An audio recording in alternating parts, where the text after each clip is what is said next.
Hello বন্ধুরা, এখন পৌঁছে গেছি ইমামি জগন্নাথ টেম্পেলে। প্রথমেই তুঁতেরানি খেয়ে তারপর জগন্নাথ দেবের মন্দিরে প্রবেশ করলাম। এই মন্দিরটি উড়িষ্যার বালেশ্বর থেকে মাত্র 7 কিলোমিটার দূরে। এই মন্দিরটাকে দ্বিতীয় পুরীও বলা হয়। সন্ধেবেলায় গেছিলাম তো, তাই লাইটিং এ মন্দিরটাকে আরো সুন্দর লাগছে।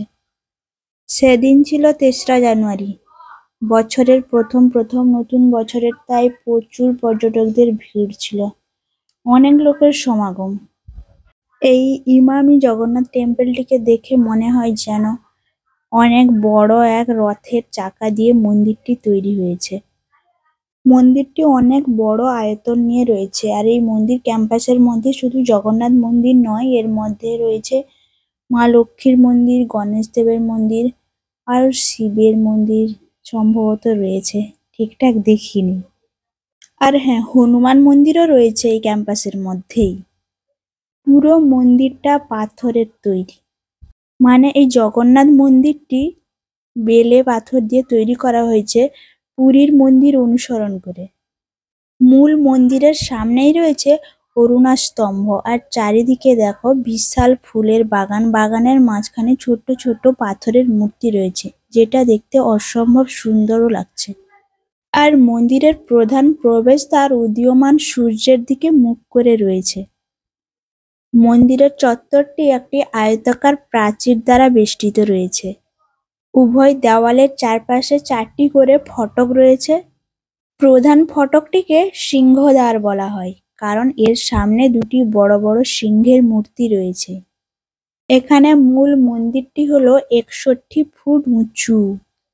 এই মন্দিরটি ইমামি দ্বারা নির্মিত। লাল পাথরের সাথে একটি বিস্ময়কর স্থাপত্যের মডেল, আর চারিদিকেই অসম্ভব সুন্দর ফুলের বাগান রয়েছে। যেহেতু শীতের মরশুম, তাই বিভিন্ন রং বেরঙের ফুল তো রয়েছে, যার জন্য পুরো মন্দির চত্বরটাকে আরো সুন্দর করে তুলেছে। তাই তো এই স্থানটি দর্শকদের কাছে আরো আকর্ষণীয় করে তুলেছে।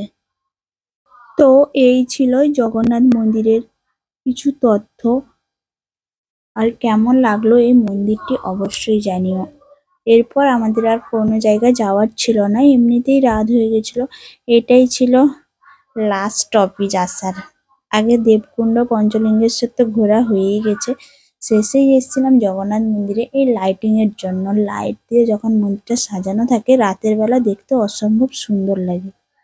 যাই হোক, এখানে তবুও 1-2 ঘন্টা মতন ছিলাম, চারদিকটা একটু ঘুরে দেখছিলাম। অনেক বড় এলাকা নিয়ে তো মন্দিরটা তৈরি না। তারপর একটু ফটো টটো তুললাম, ব্যাস। তারপর জগন্নাথ দেবের প্রসাদ নিল শিলা, আর আমরা একটা প্রসাদের কুঁড়ি, সুজি না পায়েস কিছু একটা ছিল, ওটা খেয়েছিলাম, ব্যাস। তারপর শিলা দাসের একটু ভিডিও রিলস বানানো তো হলোই অনেকক্ষণ, অনেক রিলস বানানো হয়েছে। তারপর প্রসাদ খেয়ে চলে এলাম। জয় জগন্নাথ।